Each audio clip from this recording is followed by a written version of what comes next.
இந்த கலியுகம் என்றாலே மக்கள் நிறைந்திருக்கும் சபா சபை. ஆமா, மாபெரும் மக்கள் நிறைந்திருக்கும் சபா சபையிலே. ஆமா ஆமா ஆமா. சரிங்க. இப்படி மாபெரும் மக்கள் இருந்திருக்கும் சபா சபையிலே ஆமா நான் வந்திருக்கிறேன் ஐயா. ஆமா. நான் யாரு? யாரு? என்னுடைய பேர் என்ன? பேர் என்ன? விளக்கம் சொல்லுங்க.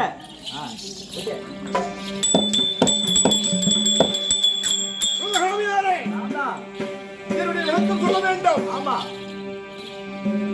ராஜே ராஜே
சொல்லுங்க மகாராஜா. சந்திரகுலம் சொல்லக்கூடிய சந்திரகுலத்தில் அவதரித்தவர்கள். ஆமா. எப்படி? சந்திரகுலத்தில் சந்திரகுலத்தில் அவதரித்தவர்கள். ஆமா. பாண்டுபுத்திர மன்னருக்கும் ஆமா குந்தம்மா தேவிக்கும் கர்ப்ப சுதாகர் சொல்லக்கூடிய பிள்ளைகளாக பிறந்தவர்கள். ஆமா. நாங்கள் 5 ராஜாக்கள் 5 பேர்கள். 5 பேர்கள். ஆமா ஆமா. இப்படி நாங்கள் 5 ராஜாக்கள் 5 பேர்களும் ஆமா அவரவருடைய ரதத்திலே ஏறிக்கொண்டு இன்று தினம் வந்து கொண்டிருக்கிறார்கள். ஆமா. அப்படி இருந்தாலும் சரிங்க. நான் தர்மச்சந்திரமூர்த்தி முதலாகவே நான் அவதரித்தவன். ஆமா. என் பெயரானது தர்மச்சந்திரமூர்த்தி என்று சொல்வார்கள். ஓ, நீங்க? ஆமா. ஆமா, நான் தான் தர்மச்சந்திரமூர்த்தி. வணக்கம் சாமி. அப்படி தர்மச்சந்திரமூர்த்தி இருந்தாலும் சரிங்க. மற்ற விஷயம் சொல்லுங்க.